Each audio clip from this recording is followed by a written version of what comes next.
to forget. So thank you everybody for being here.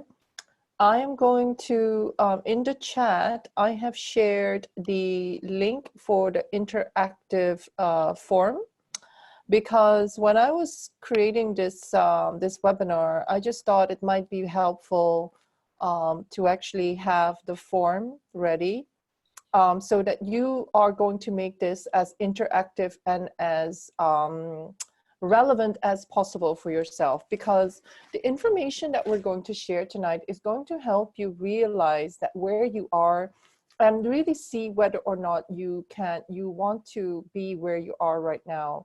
So I would, so if you can, click on the link in the chat. We've also put it in the Facebook event and in the email. And you can click on the link on your phone, and maybe you can watch this webinar, for instance, on your iPad or your tablet or your computer, and be on your phone with the interactive form, because otherwise it's going to be, I think, you might have to switch screens. So I don't even know how I'm going to do that, but we're going to find a way to do it. So basically what we've tried to do is really help you decipher where you are with your vibrational set point for the relationship game. And Ellen and I have been really thinking about how can we offer the most value to people who are working with us. And I think it really is about us giving you the skills and the tools and making it as measurable as possible. We want you to be able to measure where you were and where you are going and what you are overcoming. So instead of just giving you assignments, we want to teach you what you are learning and what you are overcoming as a habit that doesn't serve you if you want to be a deliberate creator. And to give you a little bit about my background, I've been working in headhunting since I was 29, and I'm 49 this year. So I have 20 years of assessment behind my back in terms of assessing people's and skills. And so I believe that when you are a very successful creator, you actually don't do it by accident. You actually are applying certain skills more resourcefully than other people who are not doing it. And a lot of people that are very successful in, let's say, their life, they do it unconsciously. But what I am interested in is to make it conscious and to really look at what are the biggest law of attraction teachers are telling us to do, and how can you create a format or a formula in such a way that anybody can apply it.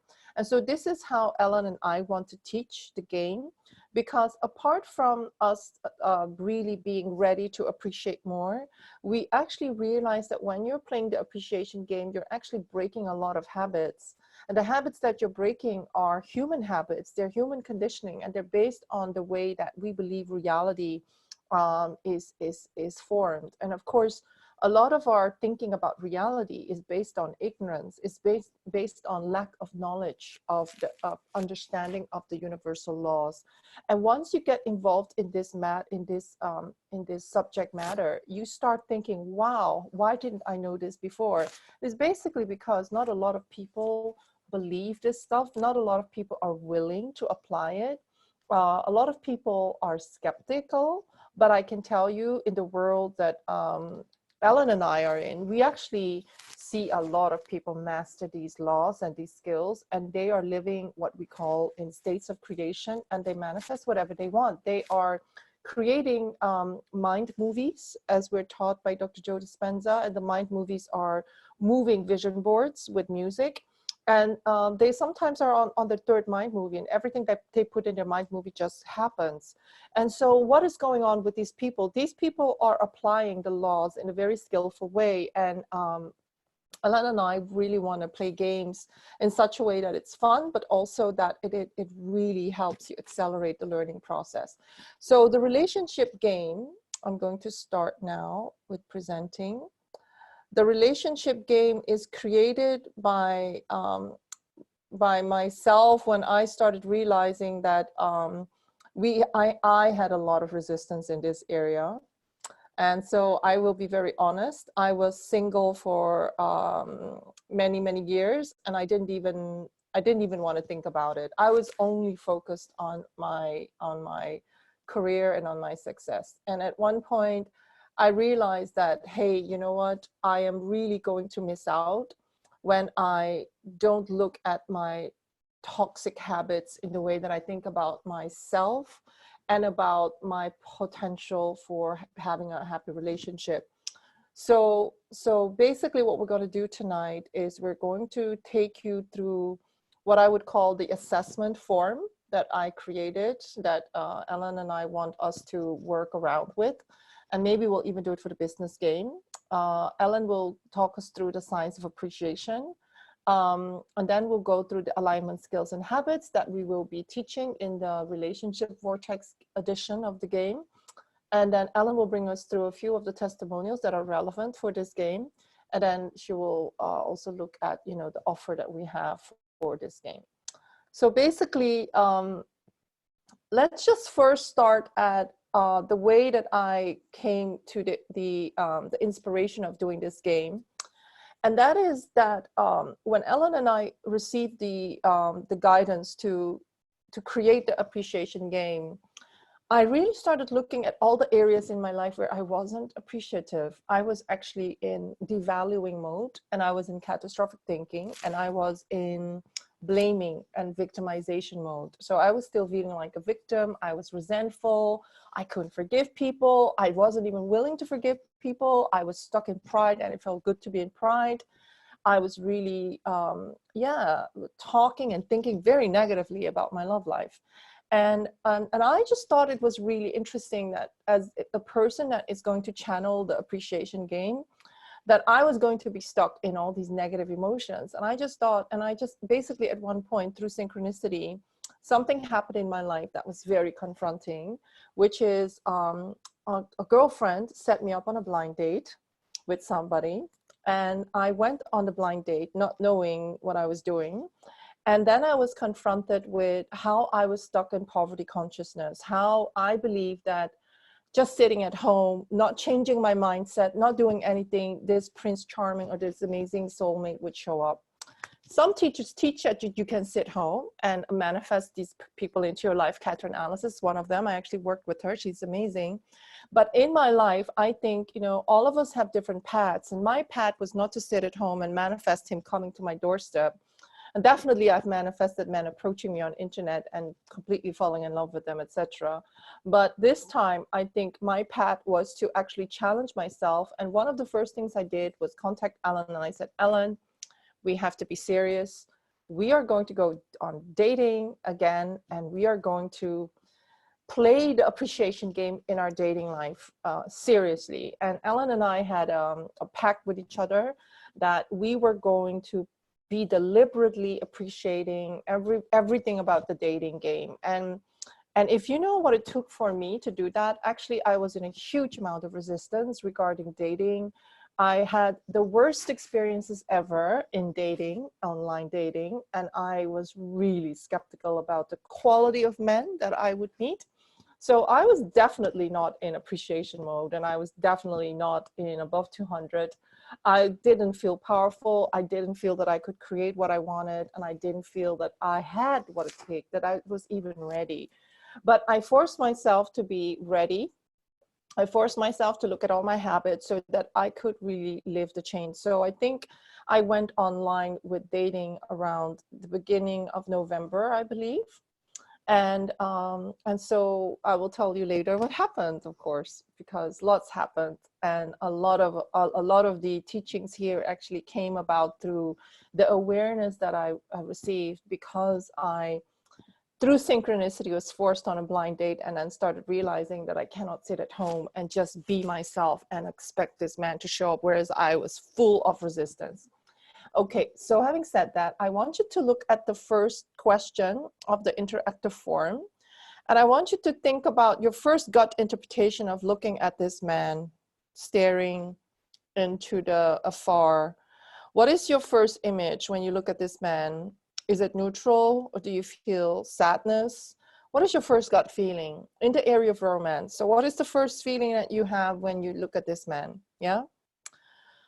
So I will tell you that when I was single, I'm no longer single. When I was single, I would look at a man like this, and I would associate this man with a very successful man that was out of my reach. I would see successful men and I would say, he's not going to choose me. What am I thinking? Who do I think I am? On the other side, I would know very successful men, very beautiful, successful men that were my friends, that also had the idea that they couldn't find their partner. So everybody was living in their own little dream world. So, but this exercise is for you to really confront yourself with, when you see an image like this, what are you projecting onto it?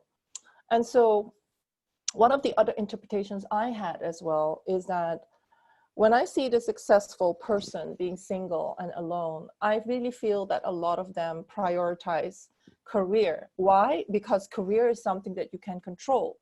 And I was definitely one of them. And a lot of us, I think, a lot of us entrepreneurs, they would really prioritize career because we think, well, at least I'm in control of that. And I cannot use all this out of control stuff in relationship because, you know, I still have these big career goals that I want to achieve. And so these people that are very successful, they are nevertheless somehow prioritizing career, and then they're not making the time to develop themselves in the area of relationship. And I think a lot of successful people are there, and they somehow believe that, you know, you have to do a lot of work in order to build your business, but to build a relationship, not a lot of people are actually investing the time to actually build the skill set to have long-lasting, harmonious, and loving relationships. So that is my background of wanting to share this picture, is really looking at yourself and looking at maybe the people around you. What are people doing in their love life and their career? How are they prioritizing, you know, what is important in their life? And I think I am now, you know, I caught myself in the past saying that I didn't have time for a relationship. And I had a lot of loving friends who confronted me saying, Angelique, you could have an amazing relationship and this person could actually support you. And I really believe now that that is the type of relationship I have. My partner is he is an unconscious, competent person in terms of manifestation. He knows about The Secret, you know, I think he has a DVD or something, but he basically thinks of things and he knows it will happen, and he's very positive and he just gets things, including me. He even got me, of course, although I was not very receptive to him in the beginning, but he somehow just turned it around with his magic, and we were a vibrational match. But I think, so I am now in a relationship where actually, although I have huge goals, I really feel that my relationship is supporting me in a lot of my stability and my belief in the laws and my confidence and faith that all of us can do this, especially if I can do it, all of you can do it, because I was so stuck as could be, so resistant as could be, so resentful, so unforgiving as anybody could be in my love life. And so I really want to be honest about that. So I want you to think about the second image with the couple. So in your interactive form, second picture couple, I want you to think about, what is it that comes up in your stomach when you first see this picture? So there's three options. Are you feeling neutral, or are you feeling positive? Do you feel hopeful, or do you feel pain, depressed, shame, or blame when you see this picture? And of course, this is an exercise in you realizing, you know, we can only project onto a picture what is happening inside of us. The whole world is a mirror of who we are, and all the accumulated experiences and decisions and interpretations and meanings we have given to the relationships that we've had in our lives. So I really want you to think about, what is it that you're feeling when you see this image? Yeah. So after you fill this in, this is the third picture. The third picture, my question is, you see two kids here, and there's something that looks like a fight. Maybe they're very happy, I don't know, but it looks like a fight to me. But so which neural network of associations are you now firing? So is that a neural network of a happy couple, happy marriage, or disastrous marriage? Or maybe it could even be your own relationship, or the relationship of somebody you know, or maybe your parents. I don't know what it is, but I just want to show us that when we are thinking about the topic of relationship, there's many neural networks that are firing. And if we consistently fire the neural network of pain, shame, blame, anger, fear, resistance, then definitely we know what we're going to be creating if we don't do anything about it. But if we are neutral, then then it's fine, because you're not dealing with a lot of resistance in this area. But imagine that you're actually firing the neural network of hope, the neural network of positive expectation. I have great hope for this couple. If you really believe that, then you should be on your way to manifest amazing things in your life, in relationship. But if you're not, you probably will really enjoy the rest of this specific webinar. So the next picture is, and they lived happily after. And the question is, are you wired for hope and faith and confidence in love and relationships? Or, when you think of the term "and they lived happily after," do you feel, yeah, that will be my future, or actually this is my current reality? Or do you feel, this is not for me, this is, I had my chance and I blew it, or that other person blew it? Or are you feeling, I can't be bothered? Or you're thinking, I'm actually very sad, I feel pain when I think about this? Yeah. So, and I don't want you to make this an exercise where you're going to feel bad about yourself. This is really just an exercise to find out where your vibrational set point is, because as we are going to progress in this webinar, we're going to talk a lot about being a vibrational match. And being a vibrational match is a key teaching of many teachers right now. And we actually want to help you to realize where your vibrational set point is and how you can actually change it. So, this is a picture. This is actually in a mind movie of my partner and me. And so basically when we got together, very quickly, we knew that we wanted to be together. We didn't want to fuss around. It felt amazing. We had a lot of synchronicities. We had a lot of, I will tell you later, a lot of my mind movie of 5 years ago, which we will be watching, has manifested through him. But it took me 5 years to be a vibrational match with him. And why was that, right? It was because I didn't do the work for 4.5 years. I was too much in resistance, and I'm going to talk about that as well. But this is now one of the pictures that I have in our mind movie. He chose some of the affirmations. I chose most of the pictures. He chose the music. And we have this as our mind movie. So we both have a vision of where our relationship is going. And actually, we both believe that we are heaven sent to each other, because we are such a match for each other. And it's like so different than all the relationships that we've both lived and that we both had, that we just think you must have been heaven sent. We really believe that. And we've even had like synchronicities with songs around your heaven sent. So and I don't believe in coincidence. I really believe that once you surrender your love life to the divine, amazing things can happen. But this cannot happen from a mindset of separation. When you are going to surrender your love life to the divine, you're going to have to align yourself with the agenda that the divine has for you and your life. And that's the only way I think we can live in our business and in our love life and in our life generically, is to align with source and to align with the bigger plan that the universe has for us. And so, so basically, my question is, if you're going to look at this specific picture, which is this could even be in your mind, do you believe that this is possible because you have infinite possibilities? Or do you believe, I don't know whether match made in heaven exists. My belief system is not up to speed with that. I believe more in maybe what you see is what you get, and there's no heaven. Or do you believe, I would love to know how it's possible, but I don't feel confident around this topic. Yeah. So let's go to the next question. And I want you to fill in your top 3 beliefs around relationship. So maybe there's something that has been triggered. You've seen a few pictures right now. You've heard me talk about what was possible for me, but how long I was stuck. Maybe you could write down now 3 top beliefs around relationship. And if you even have one, that's fine. Just fill it in for yourself. Write it down on a piece of paper, because we're going to work with these 3 beliefs. Yeah.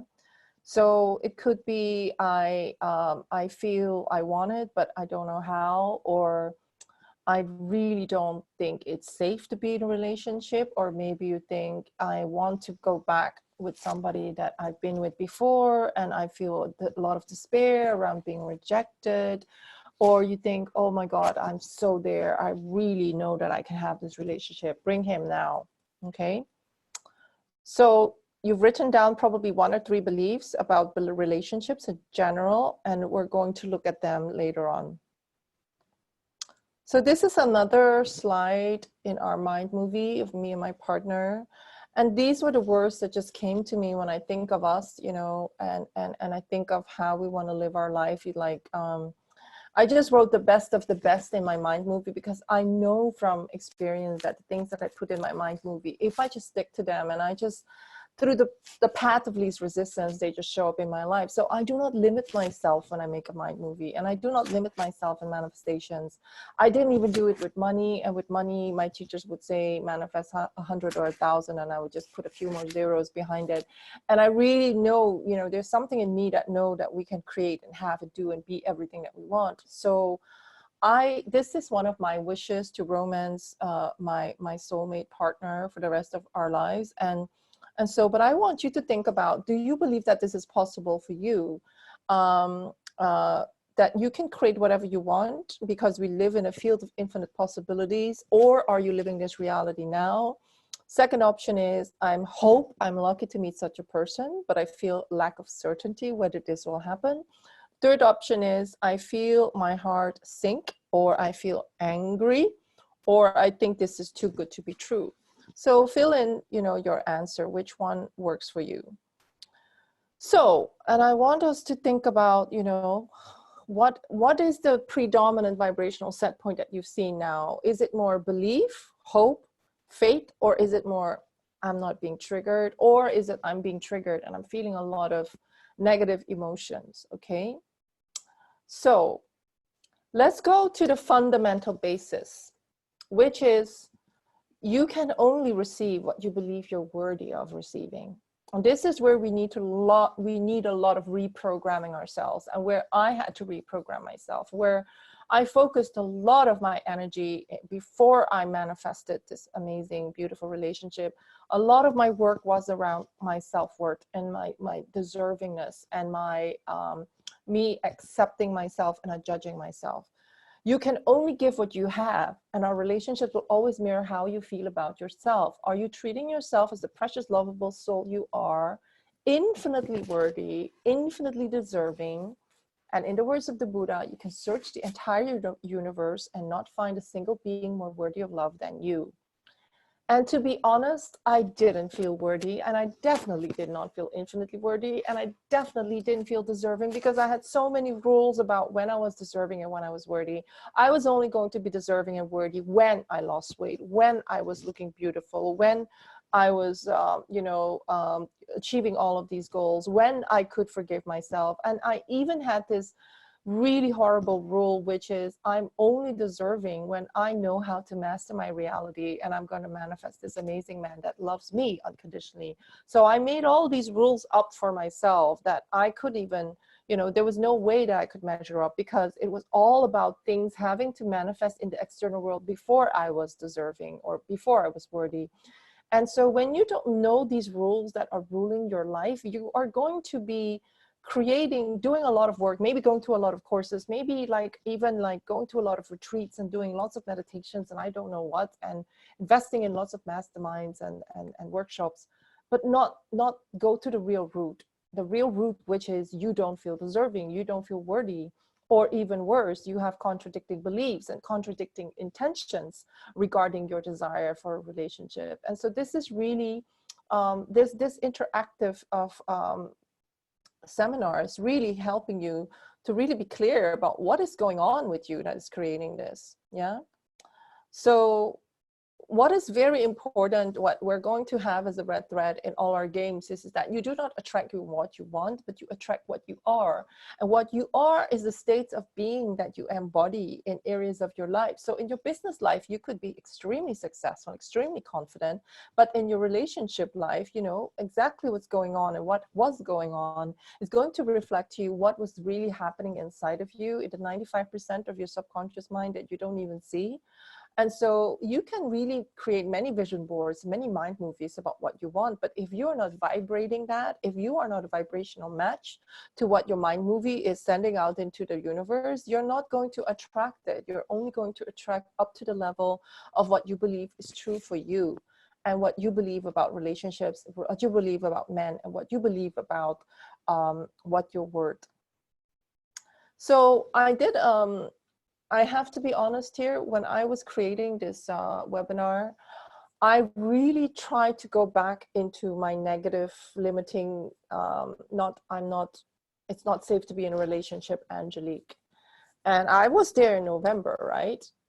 But it's now February, and I have to say, I couldn't go there. It was like a different person. It was like, I couldn't access it. It was really hard for me. And so I actually had to ask a few friends, and I left the messages. I said, could you please send me the limiting beliefs that you have about relationship, why you believe you are still single, you know? And they sent me a few of their beliefs, and they were very painful to read because I was there not so long ago. But the funny thing was that when I was reading them, they felt like this was another Angelique that was living that reality. The person that I'm now, I know that it's just BS. And so the predominant patterns that we see about limiting beliefs about relationship is most of them are about lack of being good enough, basically the devaluing of the self or the devaluing of the other. So here, I am not blah, blah, blah, blah enough, or they are not blah, blah, blah enough. This is called devaluing. This is devaluing other people and devaluing yourself. This is one of the 7 toxic ways of thinking. And the other one is a relationship will cause, meaning you believe that a relationship will cause you to suffer. It will cause you pain. It will cause you to lose your freedom. It will cause you to not be focused. It will cause you to be like your mom, or, you know, like your girlfriend that was like in a horrible relationship. Whatever it is, this is not understanding the law of cause and effect, because a relationship can only be what we are causing it to be. It is not the relationship, but it is our consciousness that is causing what is going to happen. So when people give to me the reasons of what they believe to be true, they are really mixing up a lot of the laws, and they're really not understanding the basis of how we create reality and how we call it into formation. So I hope that, you know, just by listening to this webinar, you really are going to be clear about the way that your limiting beliefs, maybe the 3 limiting beliefs that you just wrote down, see whether they are here in this category of devaluing yourself or devaluing other people, because other people are just a mirror reflection of what you believe to be true. They don't even exist. They're just reflections of your inner pictures and images. And are you blaming relationships? Are you blaming, you know, things that are happening in the relationship as outside of you? So you see yourself as not being at cause. You see yourself as a victim to what will happen once you're in a relationship. So these are very, very limiting to your power, and they're definitely disempowering you to actually create, you know, the level of relationship that you want. So I really want you to be aware that once you look back at the beliefs that you have about relationship, you really need to like put a big cross on them. Maybe just write them down and just say, hey, from now on, I'm not going to go there, because they're not even true. Because they are based on toxic ways of thinking and a lack of understanding of how you're causing reality. So I want us to talk about fear, because a lot of the people, when I spoke to them about why are they not manifesting what they want, a lot of it was to prevent themselves from being hurt. And hey, we cannot blame anybody. I've had a lot of pain in relationships. I've had panic attacks. I've had millions of pounds, I think, paid in to therapists and people to get me out of panic attacks, people to get me out of like weeks and weeks of crying and God knows what. I mean, seriously, I am not saying that relationships don't cause pain and that they don't cause us a lot of suffering. But what I am saying is that as we progress into evolution and as we learn about the laws, we will have to look at relationships in a different way. And we will have to look at the pain that we're suffering, that we are suffering or have suffered in a different way. And so one of my favorite teachers is Abraham Hicks. And I will tell you that when I was introduced to Abraham Hicks, I didn't even know that I was introduced to Abraham Hicks, but when I was studying energy healing with a teacher here in Amsterdam, she taught us the placement process and she taught us the segment intentions. And what I did was I just wrote down the placement process and segment intentions every day. I gave thanks for things that weren't in my life. And they included living in London, having a job in London, and being in a beautiful relationship with one beautiful soulmate man. And what happened was I was in a relationship then with a super unavailable man who was even in denial about being in a relationship with me. And I was living in Amsterdam. I was not living in London. I definitely did not have a job in London. And I wasn't living in a house at the river overlooking the Thames.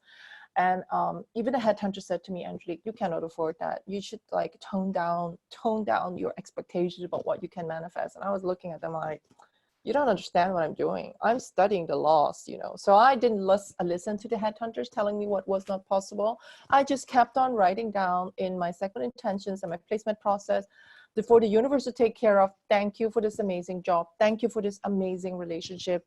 This man is treating me like this. I'm feeling this. And every day I did it. And I did it not knowing what would happen because I was studying energy healing. I was working with chakras and with intention. I had no clue that I was learning to manifest. I thought I was learning to manifest. I was learning to heal people. We were putting people on tables and we were sending energy through them. We were becoming very intuitive. I could read people's energy fields. So that was what I was taught. And I didn't know that I was being taught how to manifest. Lo and behold, 6 months later, all of the things that I wrote down in my book, in my little notebooks, they came true. I had 4 job offers to go to London. When I went to London, I got an apartment near the river, which was, according to the headhunters, not affordable to me.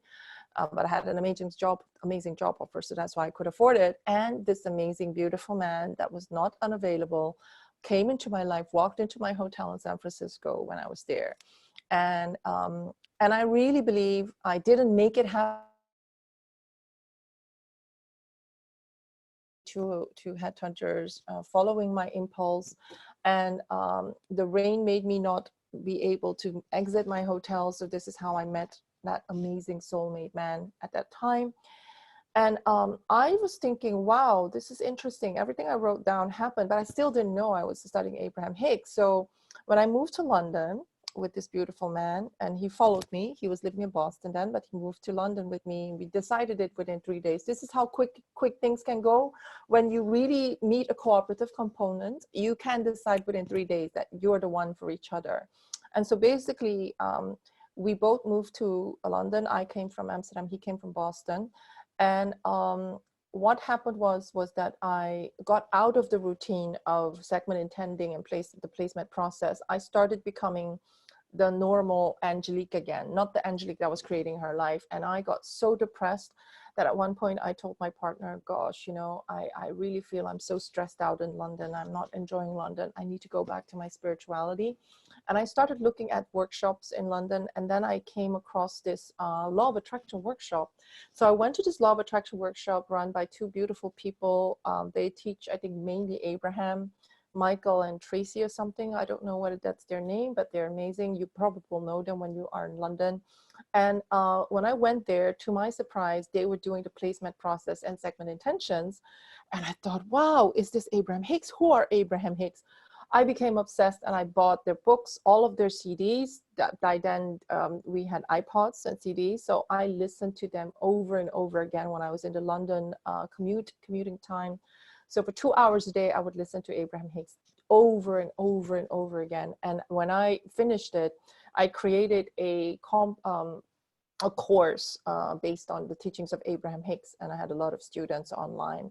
And basically I was teaching the skills of Abraham Hicks as a competencies. So I was breaking down what they were teaching in terms of competency so that you could actually know what you were doing. So going back to Abraham Hicks, I was introduced to them not knowing who they were, and now I know who they are, and I've been studying them for years, and I still am surprised by what they're teaching us. So this teaching, for instance, about fear, and especially fear about anything, I love. So I want you to listen very carefully. Fear comes in because I am not in alignment with my desire, period, no other reason. A lot of people make this false premise. I'm feeling this fear because I'm afraid to have what I'm asking for. So this could be a relationship, right? Or a beautiful soulmate relationship. I'm afraid to have it. That is not why you're having the feeling of fear. Fear is because you're focused on the absence of what you're asking for and thinking, I can't have what I want. It is not scary to have what you want. The scariness is in not allowing what you want.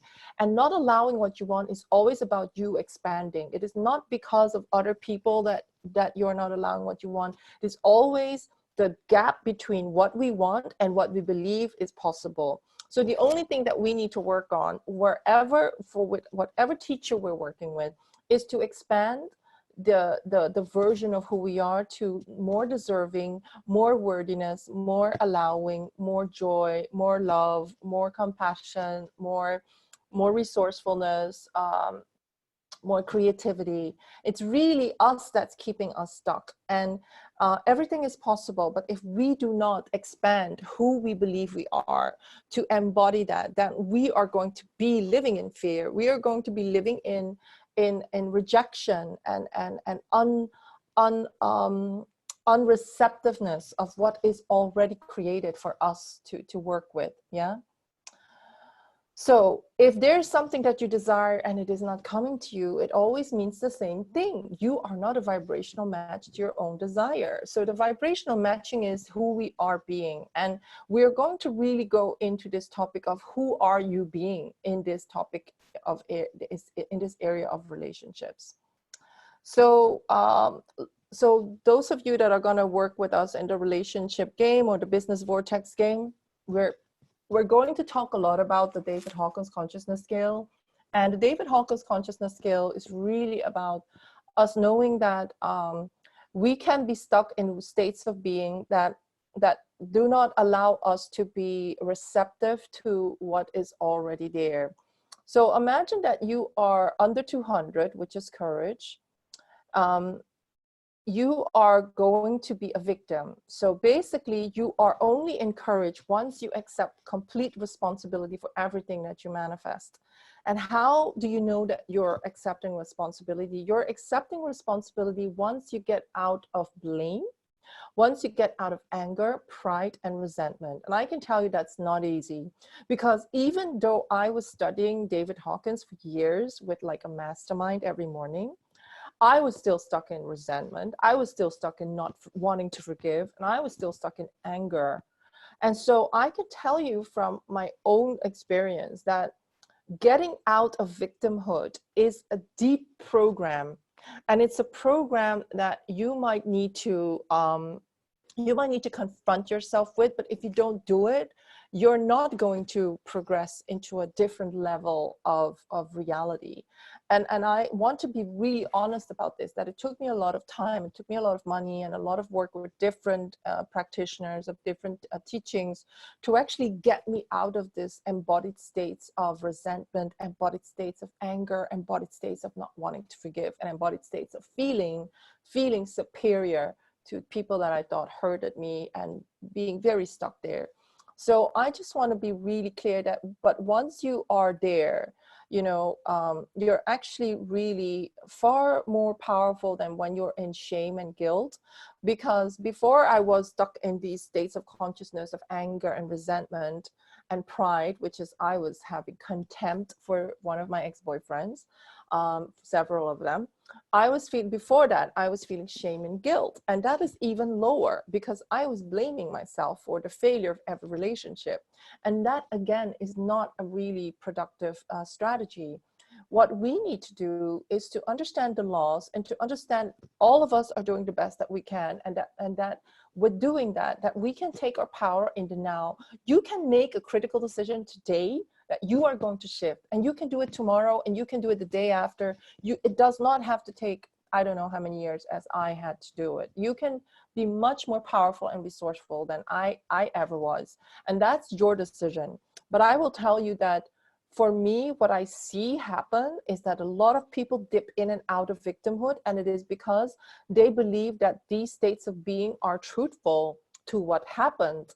But they're only truthful to what happened because you are not seeing the reality from a higher level of consciousness. Because once you go to a higher level of consciousness, let's say you go to 350, which is where forgiveness is, you are not going to be resentful to your ex or your dad or your parents or people that hurt you. You're going to forgive because you can see that they were doing the best that they were doing. And actually, them betraying you, them abandoning you, them not loving you the way that you wanted was the biggest gift, right? So when you actually transcend to a higher level of consciousness, you can put all of these things in perspective, and you can really start to manifest the life you want. I can tell you that it took me a lot of time to actually even climb from 200 to 250. I was hovering just under 250. Why? Because it was hard for me to trust. I couldn't trust. So I had my own journey to make, but I can only encourage you. You have to, if you start this journey of climbing the scale of consciousness and you know where you are, you can look back maybe in 3 months' time, which is the duration of our course, and you will see that you will have climbed up, or you will be able to stop yourself in the moment that you track yourself being in one of these limiting beliefs in force. Because where we want to go is we want to go from force to power, because when you're in power, you are in a state of creation, and you're going to magnetize more beneficial outcomes, people's events and circumstances into your life. As long as you are here under 200, you are going to be magnetizing things that are things that you don't want, because these are the things that you're magnetizing into your life, because you're a vibrational match to situations that make you angry, situations that make you be in contempt, situations that make you feel fear, situations that make you feel shame and blame and guilt. So the only thing that I can say is the more that you're going to evolve your consciousness, the more that you challenge yourself to not live in these lower states of consciousness, the more that you'll be able to affect any situation with your level of consciousness. And the more that you actually go into love, which is 500, and there's a very famous law of attraction teacher called Christy Marie Sheldon. She always talks about love and above. And now I understand why she says love and above. Love and above is really when you are in love, you are in such a state of having love, you embodying love, that you're not even like an energy vampire. You're not like a person that's going around with a beggar bowl. Please love me. Please give me validation. Please give me approval. You love yourself so much. You're overflowing with love. And because of that, you're going to magnetize people on the same level of consciousness. And those people magnetize good things to them because they are in a state of love, because love is truly who we are. And Abraham Hicks would say, actually, we are joy. So we're actually even more further than love, because joy is higher than love. It's 540. So love is 500. And so I can only say what we've seen in the first edition of the appreciation game, that the people who were very much in love, because they were just in love with life, they were creating miracles. They were creating not just miracles for themselves. They were creating shifts for people around them. They would think of things would come to them as downloads or ideas and intuition. They would take action upon it without attachment, and these things would just materialize in their lives. So I can only say that very often now I live in love, because I have overcome a lot of my negative programming, because I've done a lot of work. I committed myself to it. I was telling myself, Angelique, you are not going back to that resentful woman. You are not going back to the ugly duckling. You are not going back to the person that believes all men betray and abandon her. You're going to now live in love, because you are the man abandoning yourself. You are the man betraying yourself. You are going to face all of these demons and all these dragons, and you're going to befriend them. You're going to live no longer in separation. You're going to live in oneness with everything. And once I did that, I started seeing everything as my creation. I started loving everything. And that's how I could become a vibrational match to beautiful, beautiful things happening in my business, but also my love life. And so I hope that this is a really empowering choice for you to get out of these states of lack of self-love, lack of self-belief, and lack of self-worth, because that is the first thing that you'll need to do, which is to challenge the ways that you don't love yourself, to challenge the ways that you're criticizing yourself, to challenge the ways that you're still improving yourself, not accepting the beauty of who you are, imperfections at all. Okay. So I hope that, you know, and we will use this David Hawkins consciousness scale as a set point for your vibration 3 times a day when you play the appreciation game. And so those of you who've been doing it for us, most of you, after doing the appreciation for 68 seconds, you notice that actually your vibration goes up. Yeah. So again, about what is reality. If you ever want to know what the vibrational content of your outpouring is, of what you really believe to be true, just look at the manifesting around you, because the manifesting is always a perfect vibrational match, the vibration that is dominant within you. So we're always going to look at the vibration as dominant within you and why things are happening the way they are happening. So let's go to, again, when I have a desire. So let's say you want an amazing, beautiful relationship with a beautiful, successful person that is somebody that you can look up to. You have to become a vibrational match to that desire. You cannot be over there saying, where's this man? Or I cannot have him, or where's this woman? Or too good to be true, I'm not worthy. You cannot be over there being aware that you don't have it yet, or that you're not worthy, or that you're not going to ever have it because all the good people are taken. You have to somehow match it, which means you've got to be expecting it to be in your life. And so I can tell you that when I made my mind movie 5 years ago, I didn't expect it. I just knew that Dr. Joe was basically challenging us to create an amazing mind movie. And I was making a mind movie, but I didn't feel it. And I programmed myself to feel it, but I still had a lot of counter intentions, because I had a lot of resistance of actually being hurt. And so I can tell you from my own experience, you can create 1,000 mind movies and cups with all the affirmations on it, write down 100 times that you're happily married or whatever it is. But if you have counter intentions, you don't clear that up, you're not going to manifest it, or you're going to manifest something that is all over the place. And I've had those manifestations as well. So this is a quote that is, I think, really important. And this quote consists of 2 parts. One part is your believing in yourself, and the other part is believing in the field of infinite possibilities. And these are the 2 things that we really want to stress in the appreciation game, is that when you actually start to appreciate, the most important element is that you appreciate yourself. And yourself is the part of you that is in alignment with source, that is coming from the divine, that is a divine being, that is infinite. It is not even who you think it is. You might think this is who I am. I know who I am. I know I'm this name, I'm this body, I'm this experiences. No, that's not who you are. That's who you believe you are. That's not even close to who you are. So yeah, I had to experience that I was just whoever I thought I was, that wasn't really me.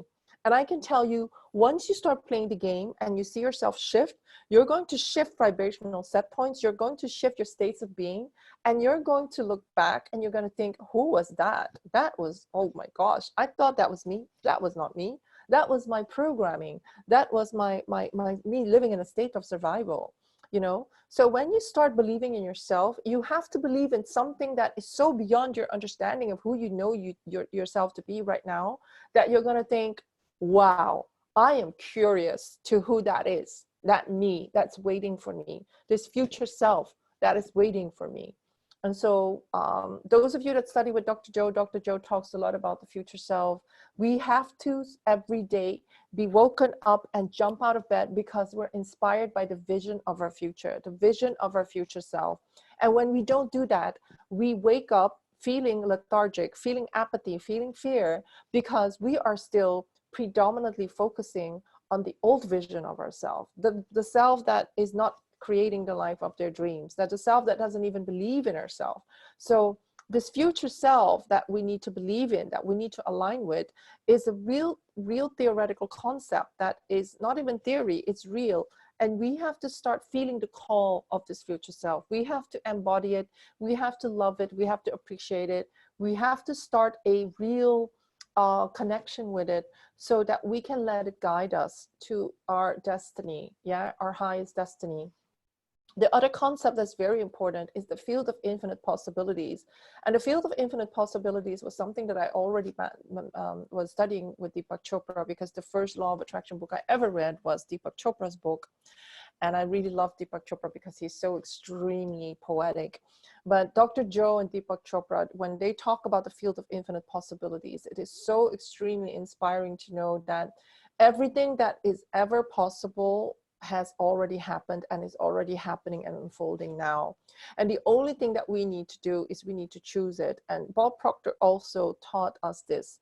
And when I heard this for so many a time, I was like, if infinite possibilities exist and I'm just living one quantum potential and I don't like this quantum potential, I just need to shift my level of consciousness so that I am a match to a higher level of quantum potential. And so this quote then really talks about us going away from a narrow definition of who we believe we are and what we believe is possible for ourselves. And secondly, believing that there is way more possible for you than you believe to be true right now based on this narrow little reality that you think is reality. Actually, reality is infinite potential. You're just focusing on one quantum potential that you believe is fixation of what reality will be. And that is, we're going to deal with it in this webinar. Actually, there's infinite potential. And those are the things that we're going to be practicing with when we're playing the appreciation game, is for you to believe not just in yourself and who you are becoming, what is your destiny, but definitely also to believe in infinite potential and not to be hypnotized by what we call appearances, what you believe to be reality right now. So what I'm going to do is I want to show you the mind movie that I've been making. So basically, the mind movie started when I started studying with Tony Robbins, because I started realizing that I was too masculine and that I was very successful in my business life because I was like a man, like the men that I was working with, but that when I was in my relationships, that this masculine part of me was emasculating the beautiful men that I was with, and that I was very unsuccessful in relationships. So when I started creating this movie, parts of it is from one of the organizations that I set up, which is called Super Women Babes Club, meaning that I wanted to embody both the very successful, you know, a career woman, but I also wanted to be the babe, which is like the feminine part of me. So, and after that, when I started making the mind movie, I started putting in my vision board, and my vision board was made up of all these beautiful things that I wanted for my life. And I can tell you that when I met my partner in December this last year, I didn't know that some of the things that were in my vision board for 5 years, they came into my life because of him. He didn't know about this mind movie. I didn't know that he wanted what I wanted. But when we came together, he started telling me about what he wanted to give to me as birthday gifts, what he wanted as a wedding venue, and all of these things. So I started realizing that he was a vibrational match to what I wanted in my vortex. He wanted the same thing. So I really want you to realize that while I was watching this mind movie for 5 years, I wasn't really believing it. I felt the emotion, but I had too much fear still in my body. And I wasn't letting go of the fear because the fear was protecting me. So I really want you to think about this. And I want you to watch this movie. And then I want you to fill in the form, because you will need to figure out what you're predominantly feeling when you watch the mind movie. And I want to tell you that some of the scenes in the mind movie are going to be real in my life because I met my partner and I didn't know that he wanted the same, and he didn't know that I wanted these things too, but I'm living it now. And so I can only tell you that This is not the first time that I manifested things from my mind movie or my vision boards. I've had many times where I would manifest scenes from my mind movie, houses from my mind movie, men from my mind movie, men that look like the people on my mind movie. And so I really want to say that you actually need to be careful what you put in your mind movie, because before you know it, it's going to be in your life. So you actually have to really believe that these things do come true. And so when you now watch my mind movie, I just want you to realize what do you feel about what's possible for you. So let's watch it. Some of you already know it, but really watch it and just go into this feeling of what is being triggered in you when you watch it. Okay, I'm going to mute myself for a second.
So I want you to think about,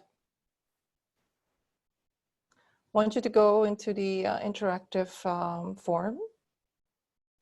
And I want you to write down my predominant feelings when I watch the Mind movie. So you see on the vertical column, you see all the different feelings, and then you can fill it in for what you believe about yourself, what you believe to be true about the beloved or your partner or your divinely chosen life partner, the future or now, what you believe to be true about relationships, or what you believe about your power to create. And so, and I want you to be as honest as possible, because I know that when I watch this Mind movie, I still feel goosebumps. And I made this Mind movie many, many years ago, and they are from different periods of my life, but I put them together when I went to, I think, a Dr. Joe advanced retreat in 2015. And so I've been watching this Mind movie for a long time, but I wasn't feeling it. So definitely, I think you can only manifest things in your life when they become a predominant vibration. So I would feel the excitement and the love when I was watching this Mind movie, but then I didn't feel good about myself. I didn't trust men. I didn't trust relationships. I didn't believe in my power to create. So this is why, even though I had the Mind movie, this is created by me, I was channeling all of this Mind movie. I was very low. I was very low in terms of believing in my power, believing in that there is a man like that, believing and relationships are safe. You know, I didn't believe relationships were safe. I didn't have the experience that relationships were safe. So when you look at my Mind movie, you see things like I am loved when I'm safe when I'm loved. That was very important to me, because all I was conditioned to believe was that it wasn't safe to be loved. I even had, like, on my phone screen, this new iPhone 11, it's still the screen of I am loved, because it was so deep in me that I didn't feel loved. I was so conditioned to not believe that I'm loved, that I had to face myself every day on my phone, looking at my screen. I am loved, I'm loved.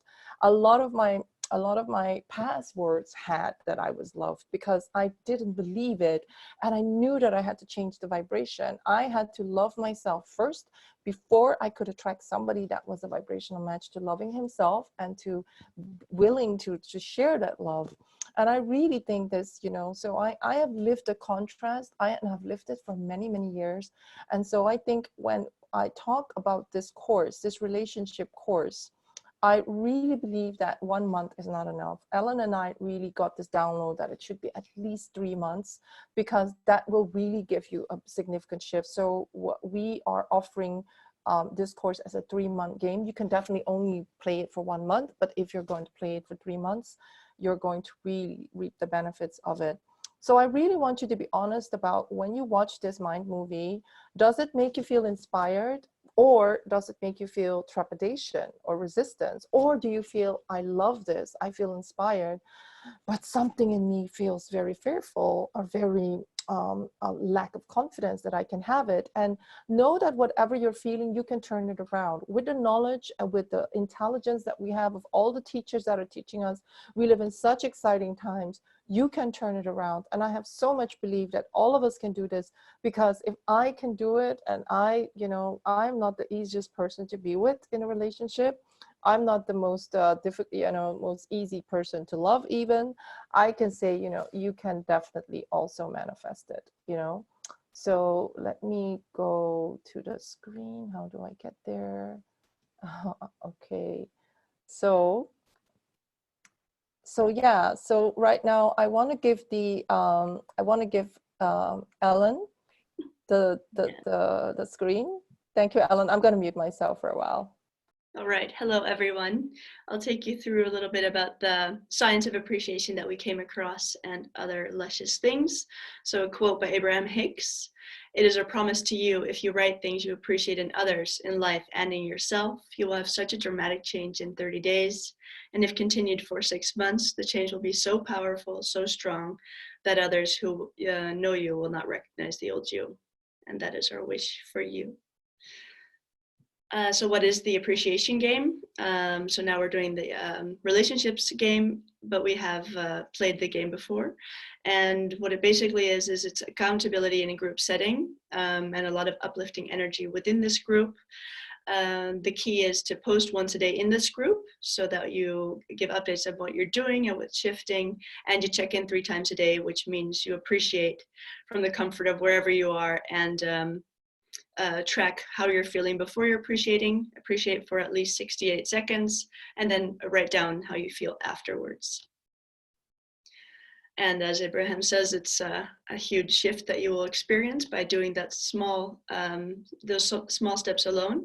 And we also give, especially with this with the relationship game, but also in the business game, we give a lot of daily tasks that are like really set up, and we download, and that's really for your growth. So that's a huge part of it as well.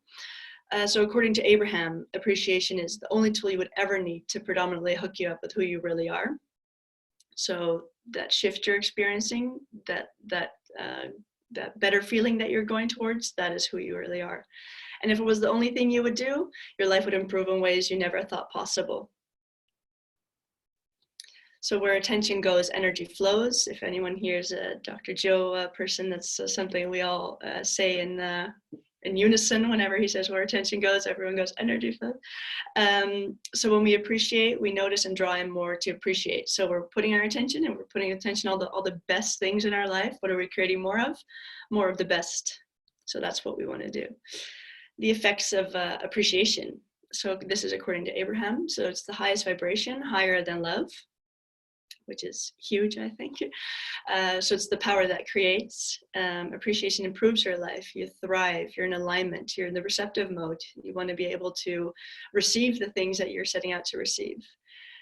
Appreciation is the opposite of lack, and you stop analyzing. This is a big one. Appreciation is not the same as gratitude. A gratitude is a feeling of something, oh, I've received this already. And appreciation is literally increasing the value of anything. So that increasing the value of yourself, you appreciate yourself, you become a better human. And you appreciate others, they become better. You appreciate your environment, they become better. Your business, your clients, everything. Yeah.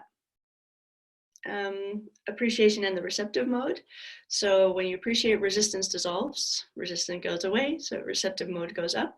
You hear blocks of thought that source offers. You're not in the way, you're able to hear it. It's there all the time, you just need to hear it.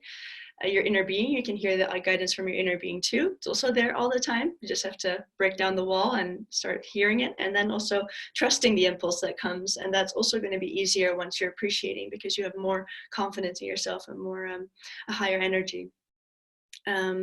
It's leading you to experience the happy journey towards manifestation. So yeah, that's what we're all about, of course. We want some results. So yeah, we found this beautiful Science of Appreciation document from the HeartMath Institute. And the research says that the more you appreciate, the more you literally increase your own and others' value. So do you want to become a better person? You want to become a better lover? Appreciate yourself. Do you want to have a more harmonious environment? Appreciate. So appreciation is an active feeling of thankfulness or upvaluing, which has an energetic quality that uplifts one's energy and spirit. So optimal functioning within appreciation. So you're in flow, you have more peace and internal balance, you're harmonious, your buoyancy and vitality, you have more energy, your senses are enlivened, you sense everything a lot better, you're invigorated, you have less annoyances in your life. Your regenerated body, clear mind, so you're actually healthier.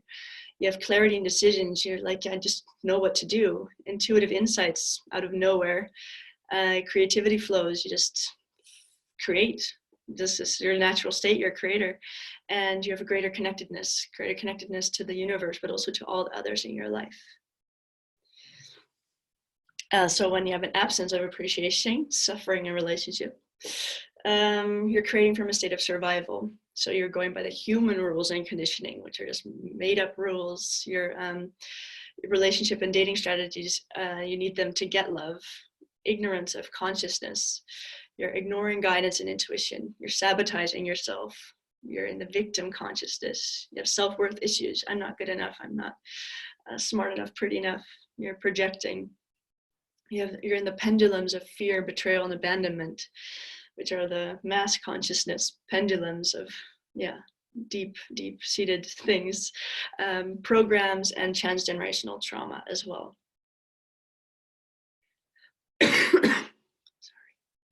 Living in a state of creation. So then you're in the universal laws, which are the actual laws that are governing our universe. You are living from the field of infinite possibilities. There are infinite possibilities. You choose the possibility that suits you in that moment. You're abundant. You're raising the level of your consciousness and of the planet. You're in receptive mode. You're allowing beautiful things to come into your life. You're open to guidance and intuition. And this naturally brings you to heart and brain coherence. So opening your heart space and just feeling and receiving everything a lot clearer. You're seeing through the eyes of source, not yourself, not your small me. We receive what we vibrate out into the quantum field. So who we are being is what we are receiving, which is very empowering. Yeah. So the 7 toxic ways of thinking. Number 1 is devaluing of ourselves and others, literally the opposite of appreciation. So that's number 1 there. Victimization and blame. We've all been there. Just also like noticing now that when we're there, that it's just a conditioning and an addiction. Actually, I can notice it in myself when I tend to go there because it feels safe and comfortable. Comparing and competing, like, oh, my friends over there getting married and all the love is taken, like competing. Oh, I need to go for that one man that's single, or a woman, or time warping, basing your experiences now on whatever you've experienced in the past. Generalization, all men are, I had found this one recently in myself, all men are assholes. Catastrophic thinking, oh gosh, yeah. Also I guess like that in the end he'll always leave me, or she'll leave me, or we'll get divorced and I should never get married because I'm a bad person. Like worst case scenario, like that's not where we want to be going. And urgency, state of survival, like maybe I need to I have to do this now, I'm too old, I'm too young, we don't want to go there. But it's really important to know these and to really memorize these and really notice them when they come up. So it's not like, oh, they're all so icky and scary, I don't even want to go there. No, really read through these. Well, of course, cover them more in the game, but really remember them and notice them and like be so familiar with them, like the 7 toxic ways of thinking, and then actually catch yourself whenever you're in there, because it's not like a bad thing to go there, but it's just really important to know when you're going there. So where we're going is we're going from the left to the right. So we're naturally in a lot of old habits, and the key is to catch them. So we're hypnotized by what is and what was and what we don't want. And it's just so obvious and so easy to go there because it's just so familiar. So what we really want to be doing is being in radical appreciation and bringing ourselves to beautiful heart brain coherence and really noticing how much better it feels. And that's what we're doing with the appreciation. We write down how we feel before and how we feel after, and then we're like, why did I ever like naturally gravitate toward them? Because it's easy, it's fine, but it's just going to be so painful to go there. Angelique can always say it's so painful to go back there. So you're becoming a vibrational match to what you're creating. And then more of the sliding from the left to the right, from the red to the pink. So comparing, competing, devaluing, and generalization and blaming is actually victim and lack. We sort of can put them together in victim and lack consciousness. And then creating from survival, time warping, catastrophic thinking, urgency, that's like mass consciousness, pendulums. Those are we want to be shifting towards the right and actually studying and applying the teachings. And that's why the appreciation game is so gold, because you're actually applying it. And like, for example, the 7 toxic ways of thinking, I've heard them a million times, or like, but am I actually noticing when they're coming up? No, I'm sort of just, I know this information, but am I actually using it? Am I noticing when I'm in victimization? And that's the key here. And then when you're creating these new neural networks, you're automatically going to be able to shift towards these new neural networks that you have, and not shift back into the old one. So it's your new normal, because you're practicing it. All those connections are made, and you're not just going to break them. Yeah, so we're going to practice the alignment skills with assignments and appreciation. Quote by Abraham Hicks: a lot of law of attraction followers focus on trying to control their thoughts, but this can be extremely challenging because there are simply so many thoughts to keep track of. Instead, if you simply monitor how you feel throughout the day and keep trying to make yourself feel good, you will naturally start to attract more things that make you feel good without having to wrestle the thoughts to the ground. So also a huge thing in law of attraction is people being afraid of your thoughts. But as you can see, that's not very productive. And then, so yeah, being hypnotized by what is, the reality, the facts, or appearances. So what we, focusing on what we do want, and focusing on the feedback loop, the reality, what is possible for me, where am I and what's going on. And then, yeah, being able to tune into new potentials with appreciation, surrender, and let go of the how. So really surrendering and really trusting that it's going to happen, and really trusting in your own beautiful magnetizing power. Yeah, you are the vibrational match, so you trust that, and then you let it go. You're not like trying to strive because you have so much faith in yourself and in the field of infinite possibilities. And then you'll receive the intuition for the next step, and you'll trust that the next step is the exact, even if it may sound silly, sometimes it seems like the most silly guidance ever, but actually when you look in retrospect, you're like, oh my God, that's mind-blowing. I can't believe that silly or mundane thing that I felt inspired to do, like take a different turn on a highway or whatever, is actually what leads you to beautiful things in your life. I think it is over to you, Angelique. Yeah, thank you, Ellen. Darling. It's always good to really revisit, because I think a lot of people have actually, you played the appreciation game, but you're hearing this for the so many time. But I think it's always good to basically know that we are still very often fall back into 7 toxic ways of thinking. So what I really want to talk about is that what we're doing in the appreciation game is to actually practice new habits to help you overcome old habits that are the opposite of appreciation. So actually, I realized when I started creating the downloads, basically the information just comes to me, and all I do is I'm behind the computer just creating these charts, and I don't even have to think that much. It's just like it's coming to me. I really, really realized that a lot of our toxic ways of thinking are because we're not appreciating. So actually, you could almost say that appreciation is always going to align you with who you really are and with the receptive mode, because all the rest is analysis, as Abraham would say. If you're analyzing, which is what a lot of us do, we analyze, we overthink, we worry, we are not appreciating. We are being in the program of our understanding, of our limited understanding. And so when we look at fear, what fear is a feeling I have when I'm holding a desire in my conscious attention and a belief that contradicts it at the same moment.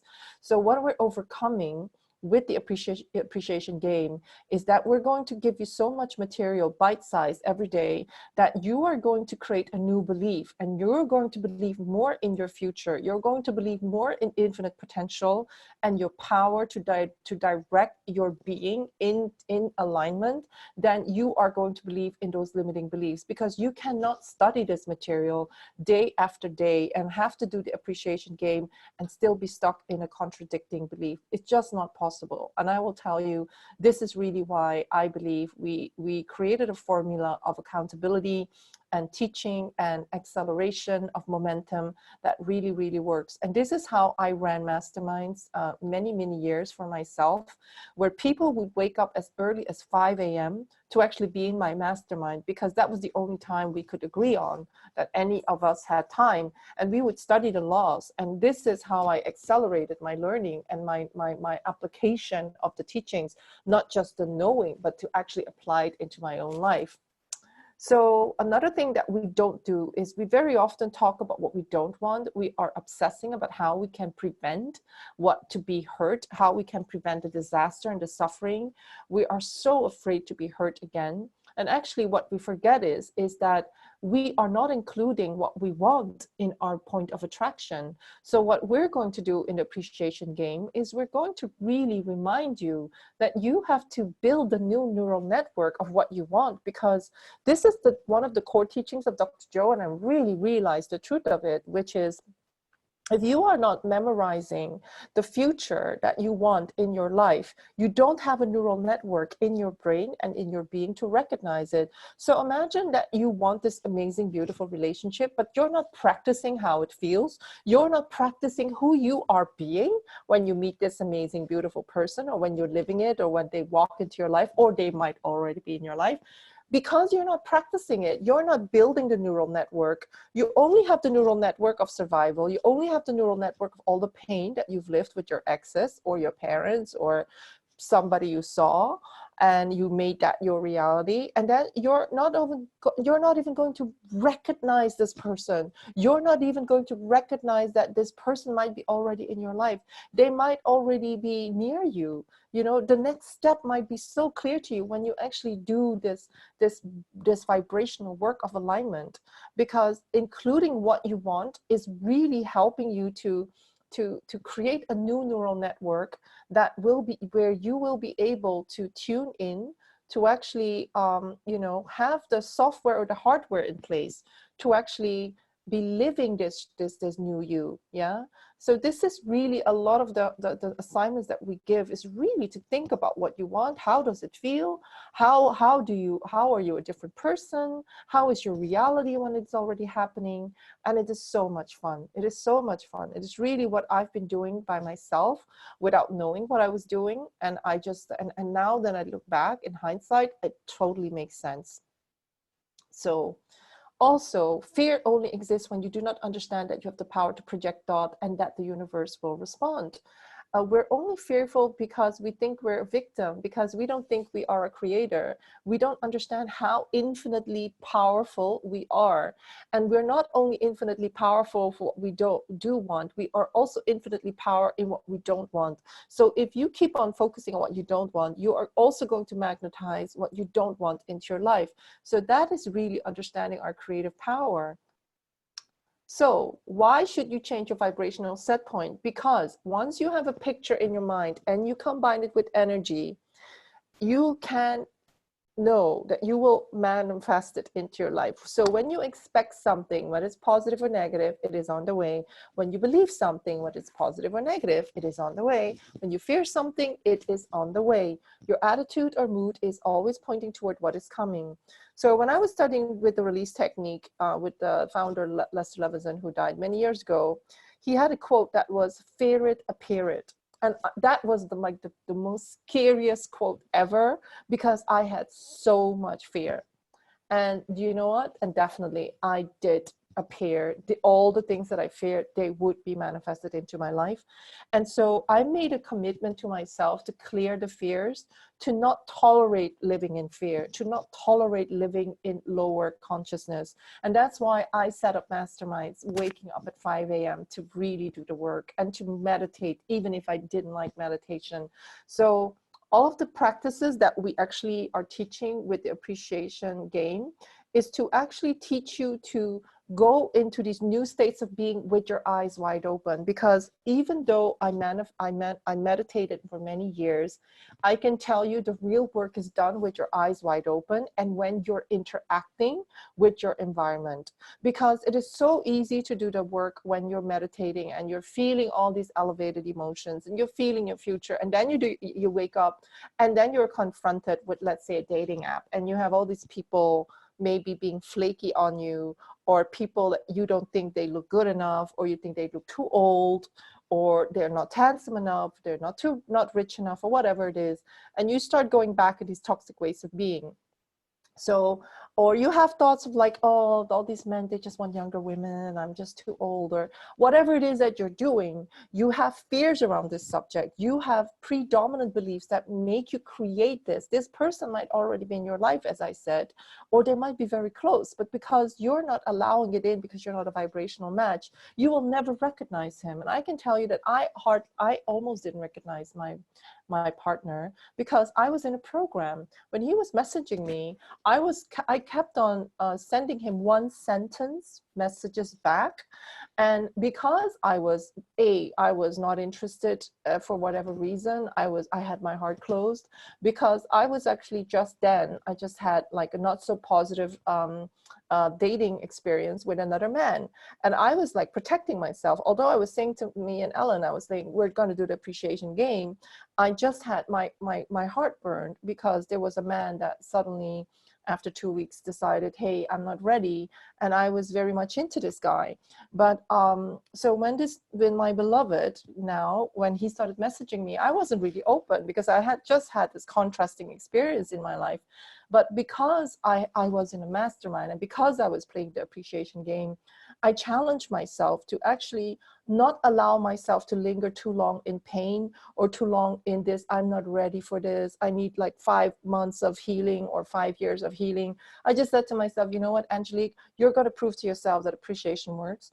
So I started appreciating even this man of 2 weeks to like disappear out of my life and to actually not be available, which it was fine. I was really thankful for him saying to me that he wasn't ready, although I had feelings for him. But I was appreciating also that he was disappearing, and I was appreciating that a new man would be there. But then when this new man messaged me, I wasn't super ready. But to be honest, I was doing so much work that at one point there was a crack of least resistance when he could come in. So my beloved was messaging me, and I was kept on messaging him saying, I'm very busy, I have a deadline, I don't have time for a coffee. And literally, guys and girls, I was so horrible to him that at one point I said, you know what, may I ask you for your date of birth, because I want to know your astrology. And you know what I did? I put in our dates in this horrible website called astro.com. It's a very good website. It's a very scary website. And one of the first things I saw was like really a difficult dynamic between him and me. And I didn't have to read the rest of the astrology chart. I just sent him a message. I said, we are a disaster in astrology. I don't think it's going to work.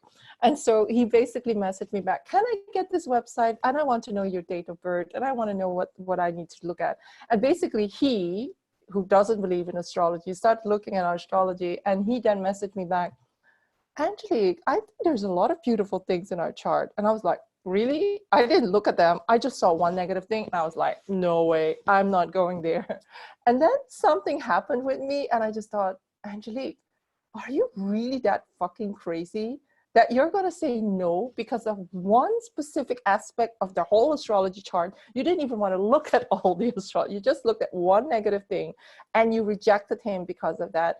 What are you doing? And I was like, okay, I'm going to message this guy back and I'm going to be nice to him. And I said, okay, maybe maybe it's ridiculous when I would follow astrology and not even give you a meeting. Maybe I'll give you my number, and then we can set up a time to meet. And I would like to know who you are. So please connect with me on LinkedIn. And so what happened was I had this moment of clarity come in where I pierced through the veil of my wall. And my wall was like, who do you think you are? It's not going to work. You know, I'm going to be difficult. And I actually even told him, look up my name, because I'm sure that you'll find something, you know, maybe you'll like me, maybe you won't. And I actually expected him to not like me because I had this experience of a lot of guys believing that I was too spiritual. And being, you know, because there's a lot of YouTube videos of me out there talking about the teachings that I teach and the teachings that I live. And so I expected more, actually, I expected him to reject me. But he didn't. He basically said, I watched a lot of your videos, even the ones that were over an hour, and I think you're fascinating. I really want to get to know you. I would love to have coffee with you. And so when I tuned into him using my intuition, I started feeling him and I started feeling who he was. And so I can tell you, even me, who knows all of this, I could still be with this wall around me, not wanting to meet this most amazing man that I'm now with, because I was so going to protect myself. I was so going to be push him away so that I wouldn't be hurt. And I really want to be honest about this, because these are the things that you're going to be confronting in yourself, and you need to have that level of honesty as to what type of bullshit you're telling yourself. What type of bullshit strategies are you employing right now to keep the love away that is already there? You could have an amazing life, but you have strategies probably that are protecting you from an imaginary fear, an imaginary hurt that is based on the level of consciousness that you don't even want to live anymore. So I just want to be really, really confrontational, because this is the level of honesty you deserve. And when I studied with Dr. Joe said this several times in many of the retreats that I went to. He said, who loves you enough to challenge you? And I love my clients enough to challenge my clients. And you should love yourself enough to challenge yourself. And if you're very honest, you will only challenge people that you love. You will not challenge people that you don't love, because you don't really care. You're not invested in their success. So if you're going to work with us, I will challenge you, and because I expect you to challenge yourself, and I expect myself to challenge me, and I expect you to challenge me as well, because that is living in a state of being where you actually are welcoming constructive feedback. Yeah. So I'm sharing this out of humility, because, you know, I could have almost not have met this amazing man that's now in my life, who is such a beautiful person, who is so like aligned with me in so many ways, because I was resisting. And I want to tell you that we can study all of this. We can have many certificates of studying with Tony Robbins, studying with like NLP masters, studying with law of attraction teachers or healers. And if you're not living it, if it's not in your reality, there is something in you that you need to confront, and you can be very gentle with yourself, or you can say, you know what, I'm not taking it anymore. This is over. Yeah. So that is the level of clarity that we would love you to have with yourself. So when we are studying here, we will be working a lot with the imagination as the creative mental faculty, as Bob Proctor would say. So, but I want you to realize that the imagination or daydreaming or pretending or making it up is not what it is, what you believe it is. What humans want to call imagination is what we call already is doneness. You want to call it imagination, but what it is, your realization of something that is coming. That is what your imagination is. Your imagination is deciphering thoughts that have not manifested yet. That is what imagination is. Well, this has really blown my mind, because actually what they're saying is that imagination is your intuitive knowing that there's something is coming. And I really have to say, so those of you that are really on the, really up there in terms of your knowledge, we actually have to wonder whether we are creating things or whether we're choosing quantum potentials. And the difference is, if you're choosing quantum potentials, it means everything that could be happening or could have happened is all lined up. And what we're doing is we're just choosing them based on our consciousness. And it's almost like a computer program, because when you're playing a game in a computer program, every option has already happened. And based on the choices you make, you're going to, be dead, or you're going to be alive, or you're going to win, or you're going to be like, go to the next level, right? So if we see our life and are in the divine matrix as a computer program, we could actually see that all infinite potential is already scripted out. All we have to do is we have to use our imagination and our creative faculty of pretending or daydreaming or tuning into the quantum potential, of actually embodying it, so that we can enter into this vibrational reality because we're a match with it. And so when we believe that we are choosing these quantum potentials, then we are not even creating it. We are just choosing it, and we are tuning into something that already happened. And Dr. Joe, very often in a lot of his meditations, he said it already happened. When we're doing walking meditations, he very often imprints us with this saying, it already happened. And for me, this was one of the biggest breakthroughs, to know that I don't have to create it. I can relax and chill because it already happened. And so these are the things that we're going to work with in the appreciation game. So another thing that Ellen and I really wanna teach is things that, these are things that were very advanced to us, but you know, they're now becoming normal to us because we live it now. So what we really want you to understand is that what you believe is reality, or what you believe is fixed reality, is just one temporary quantum potential because you put a lot of energy into it. But around it, there are many quantum potentials that when you shift your vibration and when you shift your being, you're going to be living those quantum potentials. So and this is chapter 4 of The Science of Getting Rich. If you're interested in it, read that chapter. So what Abraham Hicks says is, if we can get you to feel the creative process, you will never have fear again in your life about any what is, because you'll understand unequivocally the temporary nature of what is, this one quantum potential that you're living now, and the important nature of what vibrationally is, which is infinite potential, and what energetically is, you know. So there is so much more that we can tune into than what we believe is reality and what we are doomed to be focusing on. That is just being hypnotized by the five senses, and that is not taking into consideration the vast amount of infinite potential that you could be living and that you could be lining up with. So what we teach in the appreciation game is alignment skills for deliberate creation. And this is a beautiful recipe and I love it. It says the recipe for deliberate creation has 10 parts. 5 parts is appreciation of what is.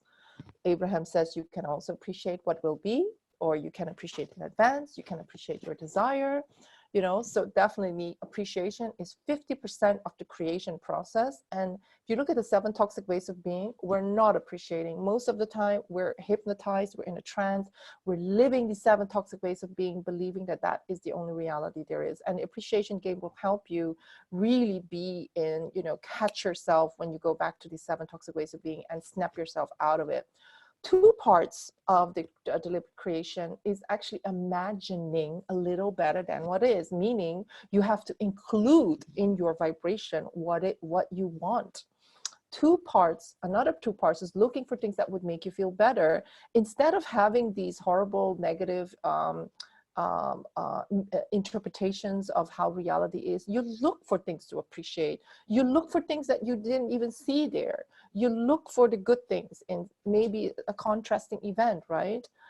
Another part is quieting your mind, relaxing and not trying too hard, being at ease with it, which is you expect it to happen. You don't effort, you chill out, you allow the intuition to come to you of what the next step is, or you don't do anything and this thing just appears in your life. Ellen and I manifested a lot of videos of people that started manifesting the loves of their life, manifesting cute, big business deals, manifesting amazing, you know, breakthroughs, money coming to them, winning the lottery, and all of that stuff. We've been like magnetizing these videos to us, and we'll be sharing them in the games that we play. And but as you can see, appreciation is a huge part of what we're teaching. So although it's the appreciation game, and appreciation is the core of what we're doing, the appreciation that you do will help you develop the vision that is required to stop facing undesired so-called reality, which is just a temporary quantum potential. We are going to also, with the optional assignments that we give you every day, we're going to help you to tell a new story instead of tell the story of what you don't want, because that's how you lock things into place. So we're going to help you break the reality feedback loop, and where you're always factual and you never tell the new story because it hasn't happened yet. You're going to align before you take any action. So you're not going to be running around trying to make things happen anymore. You're going to teach yourself how to chill, relax, get into receptive mode, tune into the quantum potential of this thing already has already happened. And then you're going to receive the inspiration to take the next step. You're going to receive the alignment skill to actually focus on what you want instead of talking and complaining about what you don't want. And you're going to really understand how you can become a vibrational match instead of doing what we call insanity, which is you keep on trying to create a new reality, doing the same things, being the same you with the same level of old consciousness, We're going to stop that. So I was trying to really understand what are the 4 key things that we actually teach in the appreciation game. So we teach you how to get out of the 7 toxic ways of being through the process of appreciation and alignment. We are going to teach you how to stop complaining, how to stop worrying, and how to stop being in an paralysis analysis by focusing on what you want and then aligning with it. We're going to help you to stop believing in limitation. You actually not believing in infinite potentials, and we're going to give you a lot of material to help you start seeing that there's way more than you believe to be true than what is already manifested. And also we're going to give you a lot of teachings to become a vibrational match with what is information, what is in your vortex. So you're going to move away from being obsessed with appearances, which is just quantum, the temporary quantum potential that we call reality. So that is what the appreciation game will help you to become. So, so we will be looking at different aspects. We'll be looking at our self-image. How do we feel about ourselves? Do we talk ourselves out of a beautiful relationship? Do we never feel ready? And we're going to give you assignments to actually really practice the new self, the real self, the self-honoring, the self-acceptance, and the self-love that Source has for us. We're going to look at your beliefs about love or the other person. And of course, how much do we blame other people? How much do we blame love? And is it even love? What are we blaming? It can't be love that we're blaming. We're blaming the lower levels of consciousness that we confuse with love, yeah? And so we are going to have to educate ourselves based on beautiful teachings on what is love and what is not love. Very often we're focusing on the lack of love, and then we blame other people for not giving it to us. And this is the opposite of being a deliberate creator. We are then trying to be, we're basically then creating from ignorance, creating from a lack of knowledge of the laws. And so a lot of pain and disillusionment in love is coming from the lack of knowledge, yeah? And this is what we are trying to, that's why we are very, very, what is it? The appreciation game will always come with a lot of inspirational notes every day, because giving you the bite-sized new information will help you to create new neural networks, so that you engage with the subject matter, so that you are accelerating your growth and you're accelerating the knowledge that will really bring you to the next level of your evolution.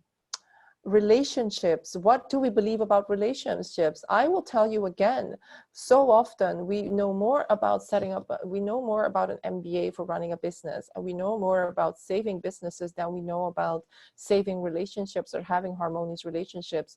So a lot of us are coming, we've seen relationships fail because of the wounded archetypes that we have in our mass consciousness. And you can see it in movies, you can see it in the songs that you hear, the gossip magazines. There's so much wounded archetypes, like living out the drama of human suffering and lack of love. And what we need to do is we need to master the skills to practice harmonious, loving relationships, so that we can communicate eloquently, so that we can listen eloquently, and that we do not project our wounding, and we are not relating from our wound to the wound of another person. These are the things that I'm mastering now, because I am in a relationship and I still have to do the work, and my partner still has to do the work.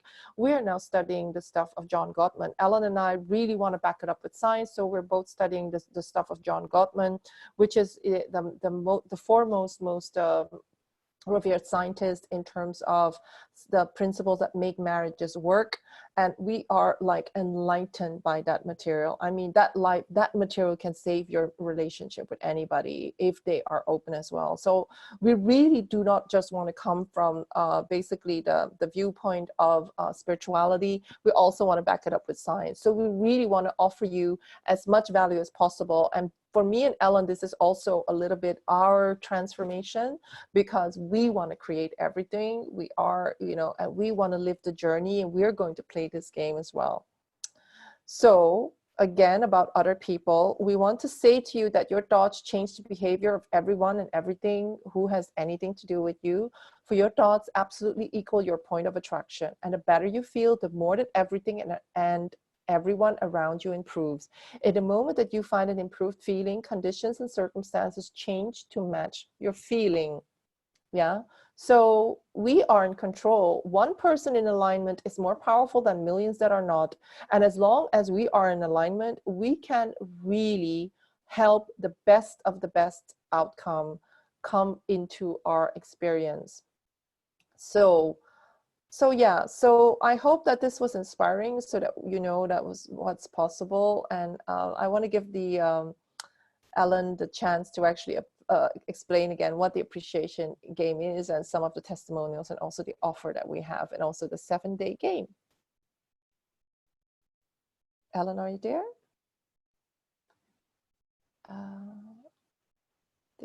Ellen, you're muted, Ellen. I know, my daughter woke up. I had to okay. run to her for a second. Okay.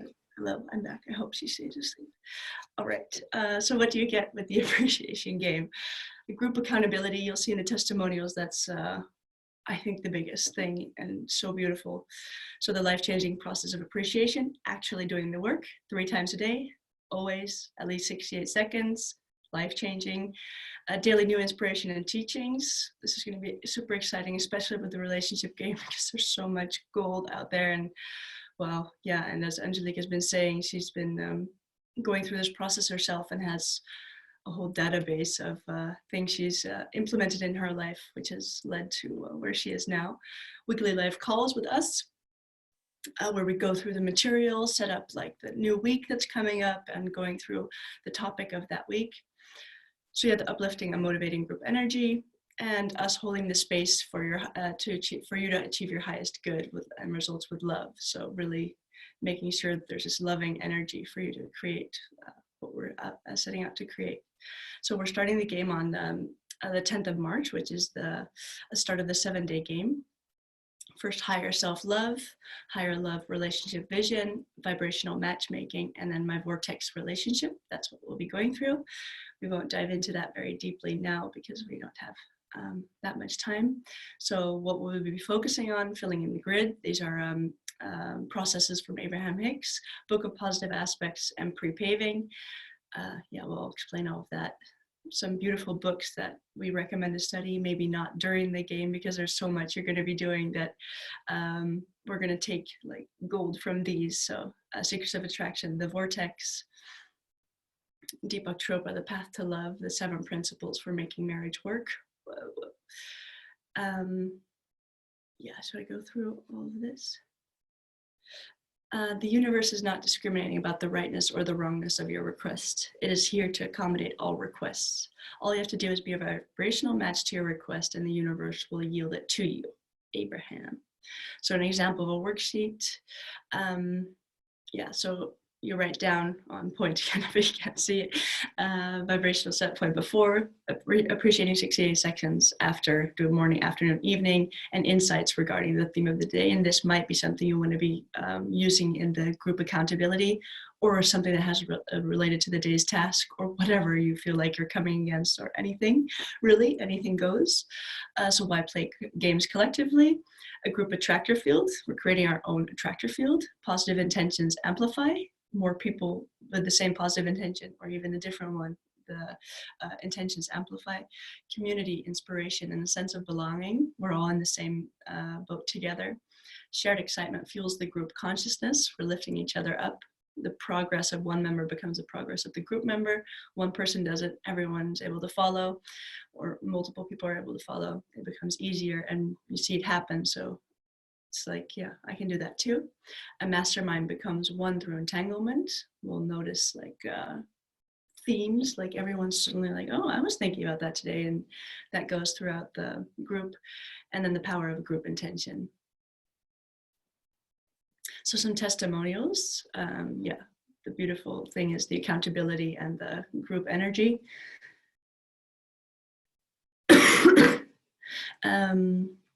So Victoria, I am not going to read everything out because we've, you can go back to this and read it, but so the appreciation game is priceless, dig deeper into our being, and then I bolded, by appreciating my husband more, we are improving our relationships and really enjoying this new way of relating to each other.